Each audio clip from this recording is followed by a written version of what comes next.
County in north central Texas, southeastern Dallas County in north central Texas, northwestern until 10 p.m. At 8:56 p.m., a severe thunderstorm was located near Ferris, or 9 miles south of Seagoville, moving northeast at 20 miles per hour. Hazard, golf ball size hail and 60 miles per hour wind gusts. Source, radar indicated. Impact, people and animals outdoors will be injured. Expect hail damage to roofs, siding, windows, and vehicles. Expect wind damage to roofs, siding, entries. This severe thunderstorm will be near, combined around 9:15 p.m. Seagoville around 9:25 p.m. Kaufman and Granville around 9:35 p.m. Forney and Dalty around 9:45 p.m. Carroll around 10 p.m.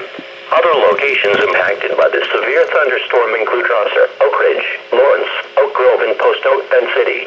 This includes the following interstates. Interstate 20 between mile markers 482 and 508. Interstate 45 between mile markers 267 and 268.